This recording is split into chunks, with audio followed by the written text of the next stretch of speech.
Hello everyone, welcome to the chemistry times. आज की class में हम डिस्कस करेंगे अबाउट द पॉलीमर्स और स्पेसिफिकली पॉलीमर्स में हम पॉलीमर्स की क्लासिफिकेशन और उनकी प्रॉपर्टीज़ को डिस्कस करेंगे इस क्लास में।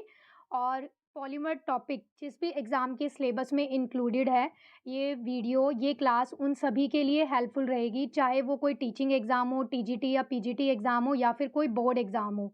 तो चलिए स्टार्ट करते हैं क्लास को। तो सबसे पहले हम पॉलीमर का मतलब देखते हैं कि पॉलीमर का मतलब क्या होता है। तो देखो, पॉलीमर जो टर्म है, ये 2 ग्रीक वर्ड से मिलकर बनी है। एक है पॉली और दूसरा वर्ड है मर। तो पॉली का मीनिंग क्या होता है? पॉली का मतलब होता है मैनी और मर का मतलब क्या होता है? पार्ट्स या फिर यूनिट। तो इसका मतलब क्या हो जाएगा देखो, यानी कि मैनी पार्ट या फिर मैनी यूनिट। तो इसका मतलब ये है कि जब बहुत सारी यूनिट्स आपस में कंबाइन होती हैं और कंबाइन होकर जो कंपाउंड बनता है, उसे हम क्या बोलते हैं? पॉलीमर्स बोलते हैं। तो अब हम पॉलीमर की डेफिनेशन देखते हैं। तो पॉलीमर की डेफिनेशन क्या है? Polymers are a compound of very high molecular masses form by the combination of a large number of simple molecule. Simple molecule से क्या मतलब है कि जो स्मॉल मॉलिक्यूल्स होते हैं, जो छोटे मॉलिक्यूल्स होते हैं, उनके कॉम्बिनेशन से, लार्ज नंबर ऑफ कॉम्बिनेशन से क्या होता है, एक बड़ी चेन बन जाती है, हाई मॉलिक्यूलर मास का कंपाउंड बन जाता है, जिसे हम क्या बोलते हैं? पॉलीमर बोलते हैं। और जो सबसे छोटी यूनिट होती है, जो सबसे सिंपल यूनिट है, जो कंबाइन कर रही है, बार-बार चेन में रिपीट हो रही है, जो रिपीटिंग यूनिट है, जो चेन बना रही है, उस रिपीटिंग यूनिट को, स्मॉल यूनिट को हम क्या बोलते हैं? मोनोमर बोलते हैं। और जो ये प्रोसेस होती है स्मॉल मॉलिक्यूल से, यानी कि जो मोनोमर है, सिंपल मॉलिक्यूल से कन्वर्ट होना पॉलीमर में, यानी कि लार्ज कंपाउंड बनाना, इस प्रोसेस को हम क्या बोलते हैं? पॉलीमराइज़ेशन। फॉर एग्ज़ाम्पल देखो, यहाँ पर हमने एग्ज़ाम्पल लिया है किसका? पॉलीथीन का। तो ये पॉलीथीन को हम पॉलीथाइलिन भी बोल सकते हैं। ये पॉलीथीन आपने देखा है जो नॉर्मली हम यूज़ करते हैं, तो वो भी क्या है? एक पॉलीमर ही होता है। तो देखो, यहाँ पर जो पॉलीथीन होता है, इसमें जो रिपीटिंग यूनिट होती है, वो क्या होती है? इथीन रिपीटिंग यूनिट होती है। कैसे? देखो, जैसे हमने यहाँ पर क्या लिया है? N number of ethene molecules लिए हैं। एन नंबर का क्या मतलब है? ये कि कितने भी हो सकते हैं। तो n number of ethene molecules हैं और हमने इसका क्या किया है? पॉलीमराइज़ेशन कर दिया। तो यहाँ पर क्या होगा देखो, जब इसका पॉलीमराइज़ेशन करेंगे, तो ये किस तरह से होगा? देखो, यहाँ से ये मल्टीपल बॉन्ड जो होते हैं, यानी कि जो ये डबल बॉन्ड है, ये क्या होगा? एक जो बॉन्ड है, पाई बॉन्ड, वो क्या हो जाएगा? ब्रेक हो जाएगा। तो इस पाई बॉन्ड के ब्रेक होने से क्या होगा देखो, यहाँ पर ये इस तरह से बन जाएगा CH2, ये रेडिकल, और यहाँ पर ये CH2 और ये रेडिकल। तो अब क्या है देखो, यहाँ पर एन नंबर ऑफ मॉलिक्यूल्स है, तो इसका मतलब क्या है कि यहाँ पर और भी ऐसे ही ये क्या बन रहे होंगे? रेडिकल बन रहे होंगे। तो देखो, ये दूसरे मॉलिक्यूल का क्या हो गया? दूसरे इथीन मॉलिक्यूल का क्या हो गया? पाई बॉन्ड ब्रेक हो गया। तो अब क्या होगा, जब ये एन नंबर ऑफ मॉलिक्यूल्स है इस तरह से, तो ये क्या होगा? ये वाला और जो ये वाला रेडिकल है, इलेक्ट्रॉन है, ये क्या करेंगे? आपस में बॉन्ड बना लेंगे। तो इस तरह से क्या है? एक लॉन्ग चेन बनती जाएगी, ठीक है? तो क्या होता जाएगा? इस तरह से लॉन्ग चेन बनती जाएगी। तो यहाँ पर अगर आप ध्यान से देखोगे, तो देखो क्या होगा? ये चेन इस तरह से बन जाएगी, CH2, CH2, CH2, ये क्या है? यहाँ पर देखो, इथीन की ये चेन बन रही है, इस तरह से चलती रहेगी आगे। तो ये क्या है? यहाँ पर देखो, रिपीटिंग यूनिट है। ये क्या है? यहाँ पर रिपीटिंग यूनिट है। तो इसे हम किस तरह से लिख देते हैं? ऐसे लिख देते हैं। दोनों साइड ये ऐसे ब्रैकेट में क्लोज़ कर देते हैं और यहाँ पर एन से डिनोट कर देते हैं, और ये यहाँ पर ब्रैकेट पे यहाँ पर आप क्या करते हो? ये इस तरह से मार्क करते हो। तो ये क्या है यहाँ पर? ये क्या बन गया? पॉलीथीन। ये क्या बन गया भाई? पॉलीथीन। तो इस तरह से क्या होता है? पॉलीमराइज़ेशन होता है। तो ये प्रोसेस को तो हम क्या बोलते हैं? इथीन मॉलिक्यूल का क्या हो गया यहाँ पर? पॉलीमराइज़ेशन। और पॉलीमराइज़ेशन के बाद आपको क्या मिला है? यहाँ पर पॉलीथीन मिला है। तो यहाँ पर जो मोनोमर है, तो मोनोमर तो क्या है यहाँ पर? इस रिएक्शन में पॉलीथीन में मोनोमर क्या है यहाँ पर? इथीन है। और यहाँ पर जो पॉलीमर बना है वो क्या है? वो है हमारा पॉलीथीन। और जो रिपीटिंग यूनिट है, जो बार-बार पूरी चेन में रिपीट हो रही है, वो क्या है? ये। तो इस तरह से ये पॉलीमराइज़ेशन रिएक्शन होती है। देखो, यहाँ पर एक स्टेटमेंट दी है कि ऑल पॉलीमर्स आर मैक्रोमोलेक्यूल। जितने भी पॉलीमर्स होते हैं वो सब मैक्रोमोलेक्यूल्स होते हैं। मैक्रोमोलेक्यूल से क्या मतलब है कि जो लार्ज मॉलिक्यूल्स होते हैं, लार्ज कंपाउंड होते हैं। तो देखो, पॉलीमर्स कैसे बनते हैं? स्मॉल यूनिट के रिपीट होने से। तो वो मैक्रोमोलेक्यूल्स तो हो सकते हैं, but all macromolecules are not polymers. क्यों? क्योंकि उनमें ज़रूरी नहीं है कि पॉलीमर्स में तो रिपीटिंग यूनिट होती है, बट मैक्रोमोलेक्यूल्स में ज़रूरी नहीं है कि कोई रिपीटिंग यूनिट हो, कोई रिपीटिंग पैटर्न हो। तो इसी वजह से मैक्रोमोलेक्यूल्स आर नॉट पॉलीमर्स। जैसे यहाँ पर देखो, एक एग्जांपल दिया है कि क्लोरोफिल। क्लोरोफिल एक मैक्रोमोलेक्यूल तो होता है, बट नॉट अ पॉलीमर, लेकिन ये पॉलीमर नहीं होता है। तो अब हम यहाँ पर क्या डिस्कस करेंगे आगे, अब हम यहाँ पर पॉलीमर की क्लासिफिकेशन देखेंगे। तो यहाँ पर क्लासिफिकेशन देखो, सोर्सेज के बेसिस पे कर सकते हैं हम, स्ट्रक्चर के बेसिस पे कर सकते हैं, मॉलिक्यूलर फोर्स के बेसिस पे और सिंथेसिस के बेसिस पे। तो अब हम यहाँ पर classification one by one discuss करेंगे। तो सबसे पहले जो क्लासिफिकेशन है वो सोर्सेज के बेसिस पे डिस्कस करते हैं। सबसे पहले जो हमारी क्लासिफिकेशन है वो है classification based on sources of availability. इसे हम ओरिजिन के बेसिस पे भी बोल सकते हैं कि जहाँ से ये हमें मिला है। तो यहाँ पर इसके बेसिस पे जो हमारे पॉलीमर्स होते हैं वो 3 टाइप के होते हैं। फर्स्ट है नेचुरल पॉलीमर, सेकंड है सिंथेटिक पॉलीमर्स और थर्ड है सेमी सिंथेटिक पॉलीमर्स। तो अब हम वन बाय वन इन्हें डिस्कस करते हैं। तो फर्स्ट पॉलीमर है नेचुरल पॉलीमर्स। तो देखो नाम से ही हमें पता चल रहा है, नेचुरल मतलब कि क्या, जो नेचर से हमें मिलते हैं। तो ऐसे पॉलीमर्स जो हमें नेचर से मिलेंगे, अब नेचर में कहाँ से मिल सकते हैं, या तो प्लांट से या फिर एनिमल से। तो ऐसे पॉलीमर्स को हम क्या बोलते हैं, नेचुरल पॉलीमर्स। यहाँ पर देखो कुछ एग्जांपल्स दिए हैं। ये स्टार्च, स्टार्च जो होता है ये किसका पॉलीमर होता है, ग्लूकोज का। यानी कि यहाँ पर जो रिपीटिंग यूनिट होती है, जो मोनोमर होता है वो क्या होता है, ग्लूकोज होता है। फिर है सेल्यूलोज, तो सेल्यूलोज किसका पॉलीमर है, ये भी ग्लूकोज का पॉलीमर होता है। फिर है प्रोटीन्स, तो प्रोटीन्स किसका पॉलीमर है भाई, अमीनो एसिड्स का। और ये तीनों ही क्या है, यहाँ पर जो हमने एग्जाम्पल लिया ये कैसे पॉलीमर है, नेचुरल पॉलीमर्स है, नेचर से मिलते हैं। नेक्स्ट हम डिस्कस करेंगे सिंथेटिक पॉलीमर्स। तो सिंथेटिक पॉलीमर्स देखो क्या होते हैं, ऐसे पॉलीमर्स, सिंथेटिक क्या होता है, यानी कि जो लैब में प्रिपेयर करते हैं। तो ऐसे पॉलीमर्स जिन्हें हम क्या करते हैं, लैब में प्रिपेयर करते हैं, इन्हें हम साथ साथ क्या बोलते हैं, मैन मेड पॉलीमर्स भी बोल सकते हैं। और इसके एग्जाम्पल क्या है, polyethene, PVC, nylon, Teflon, bakelite, terylene, synthetic rubber, ये सब क्या है, इसके एग्जाम्पल है। आपको एग्जाम्पल्स ध्यान रखने हैं क्योंकि आपको ऐसे क्वेश्चन मिल सकता है कि आपको 4 ऑप्शन दिया है और 4 ऑप्शन में से ये पूछ ले कि कौन सा सिंथेटिक पॉलीमर है या फिर कौन सा नेचुरल पॉलीमर नहीं है। तो इस तरह से क्वेश्चन बन सकते हैं। नेक्स्ट अब हम डिस्कस करेंगे जो थर्ड टाइप है सोर्सेज के बेसिस पे, वो क्या है, सेमी सिंथेटिक पॉलीमर। इसमें क्या होता है देखो, ये हमें मिलते तो नेचर से हैं लेकिन हम उन्हें क्या करते हैं, केमिकल मॉडिफिकेशन कर देते हैं उनमें, यानी कि कुछ केमिकल्स को ऐड करके अकॉर्डिंग टू द नीड उन्हें हम क्या करते हैं, मॉडिफाई करते हैं। ऐसे पॉलीमर्स को हम क्या बोलते हैं, सेमी सिंथेटिक पॉलीमर्स। कि जो डिराइव होते हैं कहाँ से, नेचर से, naturally but occurring polymers by chemical modification. और उनमें हम क्या कर देते हैं, केमिकल ऐड करके उनमें मॉडिफिकेशन कर देते हैं उनकी प्रॉपर्टीज़ को। एग्जाम्पल क्या है देखो, सेल्यूलोज। जो सेल्यूलोज होता है ये हमें कहाँ से मिलता है, ये हमें नेचर से मिलता है। लेकिन इसका हम क्या कर देते हैं, एसिटाइलेशन कर देते हैं।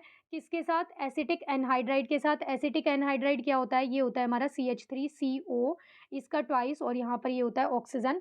तो सेल्यूलोज में हम क्या ऐड करते हैं, ये इसका एसिटाइलेशन करते हैं एसिटिक एनहाइड्राइड के साथ, किसकी प्रेजेंस में, in presence of sulphuric acid. और ये रिएक्शन करके क्या बना लेता है, ये बना लेता है सेल्यूलोज डाई एसीटेट पॉलीमर। और इसका यूज़ हम कहाँ पर करते हैं, इसका यूज़ हम करते हैं थ्रेड बनाने में, और जो सन ग्लासेस होते हैं इनको बनाने में हम यूज़ करते हैं सेल्यूलोज डाई एसीटेट पॉलीमर का। नेक्स्ट यहाँ पर एग्जांपल दिया है वल्कनाइज रबर। तो यहाँ पर भी क्या होता है, जो ये भी हमें प्लांट से मिलता है, नेचर से ही मिलता है, रबर मिलता है। उसको हम क्या करते हैं, उसमें सल्फ़र ऐड कर देते हैं, और सल्फ़र ऐड करके उसको क्या बोलते हैं हम, वो वल्कनाइज रबर हो जाता है, यानी कि सेमी सिंथेटिक हो गया। और इसका हम यूज़ कहाँ पर करते हैं, मेकिंग टायर्स में। फिर यहाँ पर एक और पॉलीमर होता है क्या, सेल्यूलोज नाइट्रेट। और ये क्या होता है, ये गन कॉटन होता है, जो गन कॉटन बोलते हैं इसे। और ये क्या होता है, ये एक्सप्लोसिव का काम करता है। तो आप यहाँ पर ध्यान रखना कि सेमी सिंथेटिक पॉलीमर्स में क्या क्या एग्जाम्पल है। एक तो हमने क्या डिस्कस किया है, सेल्यूलोज डाई एसीटेट, एक वल्कनाइज रबर, और एक हमने सेल्यूलोज नाइट्रेट को डिस्कस किया, और इनके यूजेस का भी ध्यान रखना। नेक्स्ट डिस्कस करते हैं अब हम, जो नेक्स्ट क्लासिफिकेशन है वो किसके बेसिस पे है, वो है स्ट्रक्चर के बेसिस पे। कि स्ट्रक्चर के बेसिस पे हम पॉलीमर्स को कैसे क्लासीफाई कर सकते हैं, कैसे डिफाइन कर सकते हैं। तो on the basis of structure जो पॉलीमर्स होते हैं वो भी कितने टाइप के होते हैं भाई, वो भी 3 टाइप के होते हैं। एक है लीनियर पॉलीमर, एक होता है ब्रांच चेन पॉलीमर्स, और एक होता है क्रॉस लिंक पॉलीमर्स, या फिर इसे हम नेटवर्क पॉलीमर्स भी बोल सकते हैं। तो देखो लीनियर पॉलीमर्स में क्या होता है, जो रिपीटिंग यूनिट होती है वो क्या रहती है, स्ट्रेट चेन की फॉर्म में रहती है। इस तरह से देखो, जैसे ये रिपीटिंग यूनिट है, तो ये क्या है, जैसे मान लो ए कोई ये पॉलीमर बन रहा है, तो ए क्या है, इसके अंदर ये रिपीटिंग यूनिट है, और ये क्या है, स्ट्रेट चेन में रहते हैं। तो ऐसे पॉलीमर्स को हम क्या बोलते हैं, लीनियर पॉलीमर्स। फिर आते हैं ब्रांच चेन पॉलीमर्स। तो इसमें क्या होता है, यहाँ पर स्ट्रेट चेन के साथ क्या रहता है, साइड में ब्रांचिंग रहती है, यानी कि इस तरह से ये ब्रांच रहेंगे। जैसे ए यहाँ पर ये क्या है, स्ट्रेट चेन हो गई, और यहाँ पर क्या है, ये ब्रांचिंग आ गई। फिर नेक्स्ट जो होता है, मतलब थर्ड टाइप जो पॉलीमर है वो कौन सा है, क्रॉस लिंक पॉलीमर है। ये क्या करता है, ये 3D स्ट्रक्चर बनाता है, यानी कि इसमें क्या होता है, जैसे मान लो यहाँ पर ये 2 पॉलीमर्स है ब्रांच चेन वाले और इनके बीच में क्या होती है आपस में बॉन्डिंग हो जाती है, इंटरेक्शन होती है और ये क्या करते हैं 3D नेटवर्क बना लेते हैं। तो अब हम इन्हें वन बाय वन डिस्कस करते हैं डिटेल में। तो फर्स्ट है लीनियर पॉलीमर्स। इनमें यहाँ पर आप प्रॉपर्टीज़ को ध्यान से सुनना और याद रखना क्योंकि इनके प्रॉपर्टीज़ के ऊपर क्वेश्चन बन सकते हैं स्टेटमेंट वाले। तो सबसे पहले हम डिस्कस करेंगे लीनियर पॉलीमर। तो लीनियर पॉलीमर्स क्या होते हैं? इनमें जो मोनोमेरिक यूनिट होती है वो लिंक होती है कैसे? लीनियर चेन की फॉर्म में लिंक होती है और इनकी प्रॉपर्टीज़ क्या है देखो, अब ये लीनियर एक पैटर्न के अंदर अरेंज होता है, इस वजह से ये क्या होता है वेल पैक होते हैं। अब वेल पैक है तो जो इनके बीच में फ़ोर्स ऑफ अट्रैक्शन होगा वो क्या बनेगा? अच्छा बनेगा, स्ट्रॉन्ग होगा, हाई होगा। हाई डेंसिटी होती है, हाई टेंसाइल स्ट्रेंथ होगी यानी कि इनको जो स्ट्रेच करने की पुलिंग स्ट्रेंथ जो होती है वो अच्छी होती है। हाई मेल्टिंग पॉइंट होता है और यहाँ पर इसके एग्ज़ाम्पल क्या हैं? ये एग्ज़ाम्पल्स आप ध्यान रखना। एग्ज़ाम्पल्स आपको पूरे ही पॉलीमर्स चैप्टर में आपको ध्यान रखने हैं क्योंकि एग्ज़ाम्पल से क्वेश्चन डायरेक्ट बन सकते हैं। तो यहाँ पर क्वेश्चन ऐसे ही बनते हैं कि कौन से पॉलीमर का मोनोमेरिक यूनिट क्या है या फिर ये पॉलीमर किसका एग्ज़ाम्पल है, कौन से टाइप का पॉलीमर होता है ये, तो ये इस तरह के क्वेश्चन बनेंगे। तो यहाँ पर देखो लीनियर पॉलीमर का जो एग्ज़ाम्पल है वो क्या है? हाई डेंसिटी पॉलीथीन, इसे हम एचडीपी भी बोल देते हैं, एचडीपी पॉलीथीन। और यहाँ पर ये फिर क्या है? नेक्स्ट है नायलॉन, फिर है पॉलिएस्टर, पीवीसी, पीवीसी की फुल फॉर्म होती है पॉलीविनाइल क्लोराइड, फिर है ये पेन, पेन की फुल फॉर्म होती है पॉलीएक्राइलोनाइट्राइल। नेक्स्ट अब हम डिस्कस करेंगे ब्रांच चेन पॉलीमर्स। तो ब्रांच चेन पॉलीमर्स क्या होते हैं? ये अभी मैंने बताया कि एक स्ट्रेट चेन होती है, लॉन्ग चेन होती है विद साइड चेन और ब्रांचेस। ये स्ट्रेट चेन होगी और इसमें क्या रहती है? साइड में इस तरह से ब्रांच रहती है, साइड चेन होती है ऑफ डिफरेंट लेंथ, अलग-अलग लेंथ की होती है। तो देखो ये इस तरह से रहता है इसका स्ट्रक्चर, तो इसी वजह से इसमें जो पैकिंग होती है वो कैसी होती है? इर्रेगुलर पैकिंग होती है। इसी वजह से इर्रेगुलर पैकिंग होने की वजह से इसकी जो टेंसाइल स्ट्रेंथ होगी वो लो होगी, डेंसिटी भी लो होगी, बॉइलिंग पॉइंट भी कम होगा, मेल्टिंग पॉइंट भी कम होगा as compare to linear polymer. Linear polymer के कंपैरिज़न में इसमें सारी प्रॉपर्टीज़ क्या होंगी? कम होगी। इसके एग्ज़ाम्पल क्या है? लो डेंसिटी पॉलीथीन, इसे हम एलडीपी बोल देते हैं शॉर्ट फॉर्म में। ग्लाइकोजन, स्टार्च, स्टार्च में भी क्या? अमाइलोपेक्टिन। नेक्स्ट जो थर्ड टाइप का पॉलीमर है on the basis of structure वो क्या है हमारा? वो है क्रॉस लिंक पॉलीमर। इसमें क्या होता है जो मोनोमेरिक यूनिट होती है वो क्या होती है? आपस में क्रॉस लिंक होती है together to form a 3D network polymer, यानी कि वो 3D स्ट्रक्चर फॉर्म कर लेती है। अब इसका स्ट्रक्चर इस तरह से रहता है, ये 3D फॉर्म में रहता है, तो इसी वजह से ये वाले पॉलीमर्स कैसे होते हैं? ये बहुत हार्ड होते हैं, रिजिड होते हैं और ब्रिटल इन नेचर होते हैं। ब्रिटल का मतलब क्या है कि एकदम से ब्रेक हो जाते हैं because of network structure. Structure की वजह से इनके अंदर ये वाली प्रॉपर्टीज़ होती है और इसके एग्ज़ाम्पल क्या हो जाएँगे? बेकेलाइट, मेलामाइन और फॉर्मल्डिहाइड रेज़िन। तो ये सब क्या है? इसके एग्ज़ाम्पल है। नेक्स्ट अब हम डिस्कस करेंगे नेक्स्ट टाइप की जो क्लासिफिकेशन है वो किसके बेसिस पे है? Classification based upon molecular forces, यानी कि उनके बीच में जो फोर्स ऑफ अट्रैक्शन है वो कैसी है उसके बेसिस पे अब हम क्लासिफिकेशन को डिस्कस करेंगे। तो यहाँ पर 4 टाइप के पॉलीमर्स होते हैं on the basis of molecular forces of attraction. First होता है इलास्टोमर, सेकंड होता है फाइबर्स, थर्ड होता है थर्मोप्लास्टिक और फोर्थ है थर्मोसेटिंग। तो अब हम वन बाय वन डिस्कस करते हैं। तो सबसे पहले हम डिस्कस करेंगे इलास्टोमर्स को। तो इलास्टोमर्स क्या होते हैं? इलास्टोमर्स ऐसे पॉलीमर्स होते हैं जिनमें क्या होता है? इलास्टिक कैरेक्टर होता है, यानी कि जिनके पास इलास्टिक प्रॉपर्टीज़ होती है लाइक रबड़। अब रबड़ की क्या प्रॉपर्टी होती है? जब हम उस पे क्या करते हैं? स्ट्रेस लगाते हैं, फ़ोर्स लगाते हैं तो स्ट्रेच करेंगे तो वो क्या हो जाता है? वो क्या हो जाएगा? स्ट्रेच हो जाता है। और फिर उसके बाद में जब हमने उसको स्ट्रेस को रिमूव कर दिया, वहाँ से फ़ोर्स को रिमूव कर दिया तो वो वापस से क्या होता है? अपनी ओरिजिनल शेप में आ जाता है। तो इसी प्रॉपर्टी को हम क्या बोलते हैं? इलास्टिक प्रॉपर्टी बोलते हैं। तो ऐसे पॉलीमर्स जिनके पास ये इलास्टिसिटी वाली प्रॉपर्टी होती है, उन्हें हम बोलते हैं इलास्टोमर्स। और जो इलास्टोमर्स होते हैं, इनमें क्या होता है? वीक वैन डर वाल फोर्सेज़ ऑफ अट्रैक्शन होती है, वीक इंटरमोलिकुलर फोर्सेज़ होते हैं। ये आप फ़ोर्स का टाइप आप यहाँ पर ध्यान ध्यान रखना कि इनमें कौन से टाइप का होता है। और इन्हीं वीक फोर्सेज़ की वजह से इन पॉलीमर्स को हम क्या कर सकते हैं? आराम से जब हमने स्ट्रेस लगाया तो उसे स्ट्रेच कर सकते हैं और वीक फोर्सेज़ है तो वापस से जब हमने स्ट्रेस को रिमूव कर दिया तो वो अपनी ओरिजिनल शेप को क्या कर लेता है? रीगेन कर लेता है। तो यहाँ पर जो इसके एग्ज़ाम्पल है वो कौन-कौन से हैं? Natural rubber, buna S, buna N और नियोप्रीन। ये सब क्या हैं? इलास्टोमर्स के एग्ज़ाम्पल हैं। अब हम नेक्स्ट डिस्कस करते हैं। नेक्स्ट टाइप का जो पॉलीमर है वो क्या है हमारा? फाइबर्स।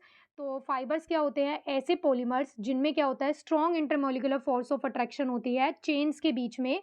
और इनके बीच में कैसी फोर्स ऑफ अट्रैक्शन होती है? देखो लास्ट में हमने क्या डिस्कस किया? वीक वाला। अभी जो हम डिस्कस कर रहे हैं फाइबर्स में, इनमें कैसी इंटरमॉलिक्यूलर फोर्स ऑफ अट्रैक्शन होती है? या तो हाइड्रोजन बॉन्ड होते हैं इनके चेन्स के बीच में या फिर डाइपोल डाइपोल इंटरेक्शन होती है। अब इसी स्ट्रॉन्ग फोर्स की वजह से ये क्या रहते हैं? क्लोजली पैक रहते हैं, इनकी पैकिंग क्या होती है, अच्छी होती है और हाई टेंसाइल स्ट्रेंथ होगी। इलास्टिसिटी इनकी कम होती है, लेस इलास्टिसिटी होती है इनकी, और शार्प मेल्टिंग पॉइंट होता है। और ये कैसे होते हैं, लॉन्ग और थिन थ्रेड लाइक रहते हैं ये स्ट्रक्चर में। और ये कहाँ पे यूज़ करते हैं हम, इनका फाइबर्स बनाने में यूज़ करते हैं। इसके एग्जाम्पल क्या है, नायलॉन 66 और टेरेलिन। अब हम जो थर्ड टाइप डिस्कस करेंगे on the basis of force of attraction, वो क्या है, थर्मोप्लास्टिक। तो जो थर्मोप्लास्टिक होते हैं ये ऐसे पॉलीमर्स होते हैं, जब हम इन्हें हीट करते हैं तो ये क्या हो जाते हैं, मेल्ट हो जाते हैं। और जब हम इन्हें कूल करेंगे तो ये क्या हो जाते हैं, हार्ड हो जाते हैं। तो इनमें जो फोर्स ऑफ अट्रैक्शन होती है वो किसका इंटरमीडिएट होती है, वीक और स्ट्रॉन्ग फोर्स का। तो वीक वाला कौन सा डिस्कस किया था हमने, इलास्टोमर्स। तो यानी कि जो थर्मोप्लास्टिक होते हैं इनके जो फोर्स ऑफ अट्रैक्शन होती है इंटरमीडिएट होती है किसका, फाइबर्स। और वीक वाला क्या डिस्कस किया था हमने, इलास्टोमर्स। तो इनका जो फोर्स ऑफ अट्रैक्शन होगा वो क्या होगा, intermediate between elastomers and fibres. यहाँ पर कोई क्रॉस लिंकिंग नहीं होती है। और ये क्या होते हैं, ये अभी मैंने डिस्कस किया कि क्या होता है, जब इन्हें हीट करेंगे तो ये क्या है, मेल्ट हो जाते हैं, फ्लूइड की फॉर्म में आ जाते हैं। और फिर जब ये मेल्ट हो गए तो हम इन्हें कोई भी डिज़ायर शेप में क्या कर सकते हैं, मोल्ड कर सकते हैं, चेंज कर सकते हैं। और जब इसे डिज़ायर शेप के अंदर हमने मोल्ड कर लिया तो इसे फिर क्या करेंगे, कूल होने के लिए रख देते हैं। और फिर ये डिज़ायर उसमें कन्वर्ट हो जाता है, डिज़ायर उसमें चेंज हो जाता है। तो ये सारी प्रॉपर्टीज़ को आप ध्यान रखना। ये कौन से पॉलीमर होता है, थर्मोप्लास्टिक। और इसके एग्जाम्पल क्या है, पॉलीथीन, पॉलीस्टायरीन, पीवीसी और टेफ्लॉन। नेक्स्ट अब हम डिस्कस करेंगे थर्मोसेटिंग पॉलीमर्स। तो जो थर्मोसेटिंग पॉलीमर्स होते हैं वो क्या होते हैं, ऐसे पॉलीमर्स जिनको हमने हीट किया, और हीट करने के बाद क्या है कि उनके अंदर ऐसे केमिकल चेंजेस आ गए कि अब वो वापस से चेंज नहीं हो सकते, अपनी प्रॉपर्टीज़ को चेंज नहीं कर सकते। यानी कि उनके अंदर जो चेंज हो गया ना, जो केमिकल चेंज आए वो कैसे हो गए, परमानेंट हो गए। तो those polymers which undergo permanent change on heating, यानी कि जब हमने उन्हें हीट किया तो उनमें परमानेंट चेंज आ गया, ऐसे पॉलीमर्स को हम क्या बोलते हैं, थर्मोसेटिंग बोलते हैं। मतलब क्या होगा, ये सेट हो गए। ठीक है, आप इन्हें ध्यान रखना, जैसे दोनों में कंफ्यूजन होगी कि थर्मोप्लास्टिक वाले होते हैं या फिर थर्मोसेटिंग वाले होते हैं, तो आप इसे ऐसे ध्यान रखना, सेट। सेट मतलब क्या है, फिक्स हो गए। तो थर्मोसेटिंग वाले क्या होते हैं, जब हमने उन्हें हीट किया, हम उन्हें हीट करेंगे तो वो क्या हो जाएंगे, सेट हो जाएंगे, फिक्स हो जाएंगे। ये कैसे होते हैं, अब देखो, सेट हो गए, फिक्स हो गए तो कैसे होंगे, हार्ड होंगे। और इनका जो मास होता है, यानी कि जो प्रिपेयर करते हैं हम किससे करते हैं, लो मॉलिक्यूलर मास से हम इन्हें प्रिपेयर करते हैं। और इनमें जो क्रॉस लिंकिंग होती है वो क्या होती है, क्रॉस लिंकिंग होती है इनमें। और जब हम उन्हें हीट करेंगे तो वो क्रॉस लिंकिंग होने की वजह से वो क्या है, जो मॉलिक्यूल्स है, स्मॉल मॉलिक्यूल्स है, जो मोनोमेरिक यूनिट है, वो फ्रीली मूव नहीं कर सकती, जिस वजह से क्या है, ये स्ट्रेच नहीं हो सकते या फिर सॉफ्ट या फिर मेल्ट नहीं हो सकते। तो थर्मोसेटिंग पॉलीमर्स में क्या होती है, क्रॉस लिंकिंग होती है। और ये परमानेंटली कैसे होते हैं, रिजिड होते हैं। और इसके एग्जाम्पल क्या होंगे, bakelite, melamine, formaldehyde resin, formaldehyde resin. तो और यहाँ पर एक टर्म और होती है, वो क्या होती है, प्लास्टिसाइजर्स। तो प्लास्टिसाइजर्स ऐसे ऑर्गेनिक कंपाउंड्स होते हैं, ये प्लास्टिक की प्रॉपर्टीज़ को मॉडिफाई करने के लिए यूज़ करते हैं हम। ठीक है, प्लास्टिक की प्रॉपर्टीज़ को डिज़ायर उसमें लाने के लिए, यानी कि जो प्रॉपर्टीज़ हमें चाहिए उसके अकॉर्डिंग हम क्या करते हैं, कुछ ऑर्गेनिक कंपाउंड्स को ऐड करते हैं प्लास्टिक्स में। और फिर उनकी प्रॉपर्टीज़ को क्या करते हैं, मॉडिफाई करते हैं, चेंज करते हैं। तो those organic compounds which when added to plastics make them soft and workable are known as plasticisers. तो यहाँ पर इसमें इंपॉर्टेंट क्या है आपके लिए, यहाँ पर इसमें प्लास्टिसाइजर्स की डेफिनेशन के बजाय आपके लिए जो इंपॉर्टेंट है वो क्या इंपॉर्टेंट है, यहाँ पर आपको एग्जाम्पल्स ध्यान रखने हैं। क्योंकि आपको 4 ऑप्शंस दिए होंगे और उनमें से ये पूछेगा कि इनमें से कौन सा प्लास्टिसाइजर्स है या फिर कौन सा प्लास्टिसाइजर्स नहीं है। तो यहाँ पर आपको 3 जो एग्जाम्पल है वो स्पेसिफिकली ध्यान रखने हैं, कौन-कौन से। एक तो क्रिसाइल ट्राइफॉस्फेट, एक है यहाँ पर डाई एन ऑक्टाइल थैलेट और एक है डाई ब्यूटाइल थैलेट। तो ये प्लास्टिसाइजर्स के क्या है, एग्जाम्पल है। अब हम नेक्स्ट क्लासिफिकेशन को डिस्कस करेंगे। यहाँ पर देखो, क्लासिफिकेशन डिस्कस करने से पहले यहाँ पर थर्मोप्लास्टिक और थर्मोसेटिंग पॉलीमर्स में डिफरेंस है। तो क्या डिफरेंस होते हैं, देखो, थर्मोप्लास्टिक जो होते हैं वो सॉफ्ट हो जाते हैं और मेल्ट हो जाते हैं हीट करने पर। और ये क्या है, ये do not soft on heating, ये सॉफ्ट नहीं होते। ये क्या होते हैं, जब ये क्या होने लग जाते हैं, जब हम इनको ज़्यादा हीट कर देते हैं, लॉन्ग टर्म पे हीट कर देंगे तो ये क्या हो जाते हैं, स्टार्ट बर्निंग, ये बर्न होना स्टार्ट हो जाते हैं। ये क्या है, अब देखो, ये हमने पढ़ा था कि ये मेल्ट होते हैं और फिर कूल होने के लिए रख देंगे तो ये क्या हो जाता है, डिज़ायर शेप में कन्वर्ट हो जाते हैं। तो इनको हम क्या कर सकते हैं, रीमोल्ड और रीकास्ट या फिर रीशेप में, रीशेप की प्रॉपर्टी होती है इनके पास, बट इनके पास नहीं होती है, थर्मोसेटिंग के पास। ये क्या होते हैं, लेस ब्रिटल होते हैं और सॉल्युबल होते हैं कुछ सॉल्वेंट्स में, कुछ ऑर्गेनिक सॉल्वेंट्स में ये सॉल्युबल होते हैं। और जो थर्मोसेटिंग होते हैं ये कैसे होते हैं, ये ब्रिटल होते हैं नेचर में और कैसे रहते हैं, इनसॉल्युबल होते हैं ये ऑर्गेनिक सॉल्वेंट में। ये कैसे बनते हैं भई, ये एडिशन पॉलीमराइज़ेशन होता है थर्मोप्लास्टिक पॉलीमर्स में। और ये कैसे होते हैं, ये कंडेंसेशन पॉलीमर से बनते हैं। इसके एग्जाम्पल क्या है, पॉलीइथाइलिन, पीवीसी, टेफ्लॉन। और इनका स्ट्रक्चर जनरली लीनियर होता है। और ये कैसे होते हैं, थर्मोसेटिंग वाले, ये 3D होते हैं यानी कि क्रॉस लिंकिंग वाले होते हैं। और इसके एग्जाम्पल होते हैं बेकेलाइट, यूरिया, फॉर्मल्डिहाइड, रेजिन, ये सब। अब हम next type of classification of polymers को डिस्कस करेंगे। वो क्लासिफिकेशन क्या होती है, क्लासिफिकेशन बेस अपॉन सिंथेसिस, यानी कि हमने बनाया कैसे है, सिंथेसाइज कैसे किया है, उसके बेसिस पे। तो इसके बेसिस पे 2 टाइप के पॉलीमर्स होते हैं, एक एडिशन और एक कंडेंसेशन पॉलीमर्स। एडिशन पॉलीमर्स को हम चेन ग्रोथ पॉलीमर्स भी बोलते हैं। और जो कंडेंसेशन पॉलीमर्स होता है ये स्टेप ग्रोथ पॉलीमर्स भी होते हैं, स्टेप ग्रोथ पॉलीमर्स भी बोल सकते हैं हम इन्हें। तो सबसे पहले हम देखते हैं एडिशन पॉलीमर्स क्या होते हैं। तो ऐसे पॉलीमर्स जिनमें क्या होता है, देखो नाम से पता चल रहा है एडिशन, यानी कि डायरेक्ट एडिशन किया है हमने रिपीटेड मोनोमर्स का, यानी कि जो हमारे मोनोमर्स होते हैं हम उन्हें क्या कर रहे हैं, डायरेक्ट ऐड कर रहे हैं without the elimination of product molecule, यानी कि उनमें कुछ एलिमिनेट नहीं हो रहा है, साइड प्रोडक्ट नहीं बन रहे हैं। ऐसे पॉलीमर्स को हम क्या बोलते हैं, एडिशन पॉलीमर्स बोलते हैं। जैसे हमने वीडियो की स्टार्टिंग में ही डिस्कस किया था, पॉलीथीन जो होता है, पॉलीथीन क्या होता है, देखो ये इथीन जो होता है ये क्या होता है, इसका मोनोमर होता है। और जब हमने इसका पॉलीमराइज़ेशन किया था तो जो यहाँ पर रिपीटिंग यूनिट बन रही थी, वो रिपीटिंग यूनिट यहाँ पर क्या थी, देखो CH2 यहाँ पर ये पाई बॉन्ड क्या हो रहा था, ब्रेक हो रहा था। और यहाँ पर ये क्या थी, इसकी रिपीटिंग यूनिट थी। और यहाँ पर जो इसका पॉलीमर था वो क्या था, यहाँ पर इस पॉलीमर को हम कैसे लिख रहे थे, ये इस तरह से लिख रहे थे। तो ये क्या था हमारा पॉलीमर, ये क्या था हमारा पॉलीथीन, या फिर हम इसे क्या बोल सकते हैं, पॉलीइथाइलिन। तो ये क्या है, देखो यहाँ पर इसमें डायरेक्ट एडिशन हो रहा है। तो ऐसे पॉलीमर्स को हम क्या बोलते हैं, एडिशन पॉलीमर्स। और यहाँ पर देखो एक और एग्जांपल हमने डिस्कस किया है, वो क्या है, देखो वो एग्जांपल है टेट्राफ्लोरोइथीन। टेट्राफ्लोरोइथीन का क्या मतलब है, जो टेफ्लॉन होता है ना, टेफ्लॉन जो पॉलीमर होता है ये उसी का ही मोनोमर है, टेट्राफ्लोरोइथीन। तो टेट्राफ्लोरोइथीन का मतलब क्या है, देखो टेट्रा मतलब 4 और फ्लोरो मतलब क्या है, फ्लोरीन ग्रुप लगा है। और इथीन मतलब क्या, कार्बन का डबल बॉन्ड है। तो ये क्या बन गया, देखो यहाँ पर टेट्रा, ये 4 फ्लोरीन आ गई। और ये यहाँ पर जो हम इथीन बनाते हैं ना, इथीन में जो हाइड्रोजन लगाते हैं उसके चारों हाइड्रोजन के प्लेस पे क्या आ जाएगा, फ्लोरीन आ जाएगा। तो टेट्राफ्लोरोइथीन के हमने n नंबर ऑफ मॉलिक्यूल्स लिए। और ये आपस में जब कंबाइन करेंगे तो कंबाइन करके ये क्या करेंगे, पॉली टेट्राफ्लोरोइथीन बना लेंगे। इसे हम शॉर्ट फॉर्म में क्या लिख सकते हैं, PTFE, या फिर इसे हम क्या बोलते हैं, टेफ्लॉन बोलते हैं। अब हम नेक्स्ट पॉलीमर को डिस्कस करते हैं। नेक्स्ट कौन सा है, कंडेंसेशन पॉलीमर। तो कंडेंसेशन पॉलीमर्स क्या होता है कि जिसमें 2 या 2 से ज़्यादा मोनोमर्स जब आपस में कंबाइन होते हैं, तो कंबाइन होने पर क्या होता है, इनमें एलिमिनेशन होता है ऑफ सिंपल मॉलिक्यूल, यानी कि जो सिंपल मॉलिक्यूल होते हैं, स्मॉल मॉलिक्यूल्स होते हैं like water, ammonia, HCl, alcohol, ऐसे मॉलिक्यूल्स का इनमें क्या होता है, एलिमिनेशन हो जाता है। ऐसे पॉलीमर्स को हम क्या बोलते हैं, कंडेंसेशन पॉलीमर। जो देखो सिंपली ऐड हो जाएंगे उन्हें हम बोलते हैं एडिशन पॉलीमर्स। और जिनमें मोनोमर को ऐड करने पर कुछ एलिमिनेट होता है, small molecule, simple molecule eliminate होते हैं, उन्हें हम बोलते हैं कंडेंसेशन पॉलीमर्स। फॉर एग्जाम्पल देखो यहाँ पर हमने एग्जाम्पल लिया है किसका, ये हमने डैक्रोन पॉलीमर का एग्जाम्पल लिया है। तो जो डैक्रोन पॉलीमर होता है इसके जो मोनोमर होते हैं वो क्या होते हैं, इथाइलिन ग्लाइकोल और साथ में क्या होता है, टैरिथैलिक एसिड। तो जो इथाइलिन ग्लाइकोल होता है ये क्या होता है, देखो ये इस तरह से होता है, CH2 और दोनों ही पोजीशन पे क्या लगा होता है, यहाँ पर OH ग्रुप लगा होता है, अल्कोहल ग्रुप लगा होता है। और टेरेथैलिक एसिड क्या होता है, टेरेथैलिक एसिड में कार्बोक्सिलिक एसिड ग्रुप लगा होता है। ये बेंजीन होती है, जो बेंजीन की 1,4 पोजीशन पे, दोनों पोजीशन पे 1 और 4 पोजीशन पे क्या लगा होता है, कार्बोक्सिलिक एसिड ग्रुप लगा होता है।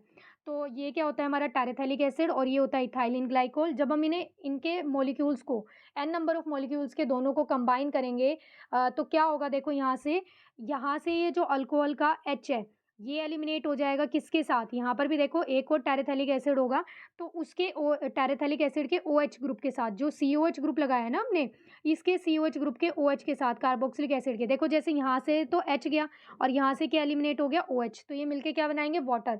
ऐसी सेम देखो यहाँ से क्या हो गया, OH गया और यहाँ से क्या गया, H गया। सेम एज इट इज़ यहाँ से क्या जाएगा, अल्कोहल का H जाएगा और एसिड का क्या जाएगा, OH जाएगा। तो इस तरह से ये चेन बन जाएगी। तो यहाँ पर ये देखो नीचे क्या बन जाएगा, ये डैक्रोन का स्ट्रक्चर बन जाएगा, जो यहाँ पर रिपीटिंग यूनिट को एलिमिनेट करने के बाद जो बना है, वो क्या बना है हमारा जो पॉलीमर बना है, वो बना है डैक्रोन। तो ऐसे पॉलीमर्स को हम क्या बोलते हैं, कंडेंसेशन पॉलीमर्स। अब हम यहाँ पर देखो दोनों पॉलीमर्स में क्या देखेंगे, डिफरेंस देखेंगे कि डिफरेंस क्या होता है। तो एडिशन पॉलीमर्स में तो क्या होता है, सिंपली एडिशन होता है, और कंडेंसेशन पॉलीमर में जब रिएक्शन होती है तो इसमें क्या होता है, एलिमिनेशन होता है स्मॉल मॉलिक्यूल्स का। इसका जो मॉलिक्यूलर मास होता है वो क्या होता है, whole number multiple of monomer. कि मोनोमर का क्या होता है, होल नंबर ऑफ मल्टीपल होता है। जैसे फॉर एग्जाम्पल इसमें क्या हो रहा था, देखो एडिशन पॉलीमर्स में सिर्फ सिंपली क्या हो रहे थे, ऐड हो रहे थे। तो देखो अगर मान लो आपके पास ये ए इस तरह से टाइप का क्या है, कोई एक पॉलीमर है, तो इसमें क्या है, देखो जैसे मान लो इसके अंदर 3 मोनोमर यूनिट है, तो अगर मान लो ए का वेट 10 है, तो इसका पूरे पॉलीमर का वेट कितना हो जाएगा, 3 इंटू 10। तो इसे हम क्या बोल सकते हैं कि एन नंबर ऑफ, यानी कि होल नंबर होता है ये किसका, जो मोनोमेरिक यूनिट होती है उसका प्रोडक्ट होता है ये। यहाँ पर क्या होता है, molecular mass is not whole number multiple of the monomeric unit, ये होल नंबर मल्टीपल नहीं होता मोनोमेरिक यूनिट का कंडेंसेशन पॉलीमर।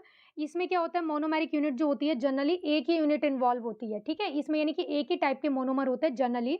लेकिन जो कंडेंसेशन पॉलीमर होते हैं इनमें क्या होता है, more than one monomeric unit होती है, यानी कि इनमें एलिमिनेशन होता है ना, तो एलिमिनेशन होगा तो यानी कि एक से ज़्यादा टाइप के मोनोमर होने चाहिए। यहाँ पर मोनोमेरिक जो यूनिट होती है, ये वाला पॉइंट इंपॉर्टेंट है। यहाँ पर जो एडिशन पॉलीमर होता है, इसमें जो मोनोमर्स होते हैं वो कैसे होते हैं, अनसैचुरेटेड मॉलिक्यूल्स होते हैं, यानी कि डबल बॉन्ड या फिर ट्रिपल बॉन्ड वाले मॉलिक्यूल्स होते हैं। और कंडेंसेशन पॉलीमर्स में क्या होते हैं, दो एक्टिव फंक्शनल ग्रुप वाले मोनोमर्स होते हैं। जैसे देखो यहाँ पर अभी हमने डिस्कस किया, इसके अंदर इथाइलिन ग्लाइकोल में आप देखो यहाँ पर क्या है, OH फंक्शनल ग्रुप है, और टेरेथैलिक एसिड के अंदर कौन सा फंक्शनल ग्रुप है, COH फंक्शनल ग्रुप है। तो in case of condensation polymers आपको ध्यान रखना है कि इसमें क्या होंगे, फंक्शनल ग्रुप होंगे। और जो एडिशन पॉलीमर्स पढ़ा है आपने, वहाँ पर क्या होगा, एडिशन पॉलीमर्स में अनसैचुरेटेड मॉलिक्यूल्स होंगे। ये जनरली कैसे होते हैं, ये चेन ग्रोथ पॉलीमर्स होते हैं, इन्हें हम नेक्स्ट वीडियो में डिस्कस करेंगे अच्छे से। ये क्या होते हैं, चेन ग्रोथ पॉलीमर्स होते हैं, और ये कैसे होते हैं, condensation polymers step growth polymers होते हैं। अब यहाँ ठीक है, तो यहाँ पर देखो on the basis of nature of monomer जो होते हैं, ये दो टाइप के पॉलीमर्स होते हैं। एक होता है होमोपॉलीमर्स और दूसरा होता है कोपॉलीमर्स। तो होमो का क्या मतलब होता है, सेम। तो यानी कि ऐसे पॉलीमर जिनमें जो मोनोमेरिक यूनिट होती है वो सिर्फ एक ही टाइप की होती है, ओनली वन काइंड, जैसे ए, ये वन काइंड की हो गई, यानी कि सारे मोनोमर क्या हैं, ए ही हैं। तो इसमें सिर्फ वन टाइप के ही मोनोमर इन्वॉल्व है। तो ऐसे पॉलीमर्स को, जो ये पॉलीमर्स बनाते हैं, ऐसे पॉलीमर्स को हम बोलते हैं होमोपॉलीमर्स। जैसे इसका एग्जांपल क्या हो गया, पॉलीथीन हो गया। नेक्स्ट होता है कोपॉलीमर्स। तो कोपॉलीमर्स में क्या होगा, जिसमें दो या दो से ज़्यादा डिफरेंट मोनोमर्स होंगे, यानी कि इन्हें हम, इनमें क्या है, मिक्सिंग होगी। जैसे देखो यहाँ पर हमने जो एग्जांपल लिया था किसका, जो हमने एक कंडेंसेशन पॉलीमर पढ़ा था, वहाँ पर डैक्रोन का एग्जांपल लिया था, वो भी कोपॉलीमर्स का एग्जांपल हो सकता है। और फिर यहाँ पर देखो क्या है, ये यहाँ पर जो हम एग्जांपल ले रहे हैं वो क्या ले रहे हैं, नायलॉन 66। तो इसमें भी क्या है, देखो दो टाइप के मोनोमर्स इन्वॉल्व है, एक हेक्सामिथाइलिन डायमीन और एक क्या है, एडिपिक एसिड। तो जो एडिपिक एसिड होता है ये क्या होता है, देखो इसमें 4 कार्बन, यानी कि ये मिथाइलिन ग्रुप वाले 4 ये ग्रुप रहते हैं, ऐसे 4 मिथाइलिन कार्बन रहते हैं, और दोनों ही साइड पे, दोनों ही एंड पे क्या रहता है, COH ग्रुप लगा होता है, कार्बोक्सिल ग्रुप लगा होता है। इसका नाम क्या है, एडिपिक एसिड। और दूसरा जो मोनोमर होता है वो क्या होता है हमारा, हेक्सामिथाइलिन डायमीन। हेक्सा मतलब 6, मिथाइलिन यानी कि यहाँ पर जो मिथाइलिन ग्रुप, ये CH2 ग्रुप जो है ये कितने हैं, 6 है। तो CH2 6 हो गया, यानी कि ये 6 कार्बन की चेन है। और फिर क्या लिखा है, डाईअमीन। तो डाईअमीन का क्या मतलब है कि इसके एंड में, यानी कि दोनों ही साइड पे क्या है, NH2 ग्रुप लगा हुआ है। तो यहाँ पर क्या है, देखो इसमें ये दो डिफरेंट टाइप के मोनोमर्स हो गए। तो ऐसे पॉलीमर्स को हम क्या बोलते हैं, कोपॉलीमर्स बोलते हैं। अब यहाँ पर देखो क्या होगा, COH ग्रुप जो कार्बोक्सिल ग्रुप है इसका तो OH, और यहाँ से NH2 का क्या जाएगा, हाइड्रोजन। तो ये दोनों में से क्या, दोनों में से, इसमें से हाइड्रोजन और यहाँ से क्या, OH ग्रुप जब जाएगा, और ये कंबाइन होकर क्या एलिमिनेट कर देंगे, वाटर को एलिमिनेट कर देंगे, और यहाँ पर ये क्या बन जाएगा, नायलॉन 66। जो पॉलीमर बना है वो क्या है हमारा, नायलॉन 66। अब हम नेक्स्ट डिस्कस करते हैं। तो अब यहाँ पर देखो कुछ क्वेश्चंस हैं, उन्हें हम डिस्कस करते हैं। ये सारे ही क्वेश्चन आज की क्लास के बेसिस पे ही हैं, यानी कि सिर्फ प्रॉपर्टीज़ के बेसिस पे ही ये सारे क्वेश्चंस हैं। तो सबसे पहला क्वेश्चन क्या है देखो, थर्मोप्लास्टिक्स आर, जो थर्मोप्लास्टिक्स होते हैं उनकी प्रॉपर्टीज़ दी हुई हैं यहाँ पर। तो थर्मोप्लास्टिक में देखो क्या-क्या दिया है आपको, कुछ स्टेटमेंट्स दिए हैं। ये लीनियर पॉलीमर्स होते हैं, ठीक है। ये सॉफ्ट और मेल्ट हो जाते हैं हीट करने पर, ये बात भी बिल्कुल ठीक है।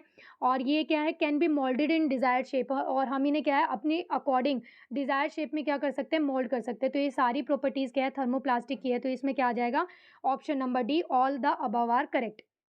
All the above are correct. Next question हम देखते हैं, which of the following is an example of thermosetting polymers. तो यहाँ पर देखो थर्मोसेटिंग पॉलीमर्स का क्या पूछा है, एग्जाम्पल पूछा है। तो थर्मोसेटिंग पॉलीमर का जो एग्जाम्पल है वो क्या है, ऑप्शन नंबर ए, बेकेलाइट।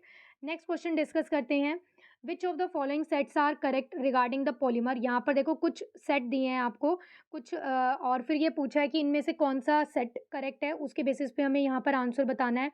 तो यहाँ पर दिया है कि ब्यूनाइस जो होता है वो कोपॉलीमर होता है, तो ये ठीक है। यहाँ पर ब्यूनाइस में 1,3-ब्यूटाडाइन और स्टाइरीन होता है, तो यहाँ पर 2 टाइप के मोनोमर हैं, तो इसलिए क्या है ये कोपॉलीमर होता है, तो ये ऑप्शन ठीक है।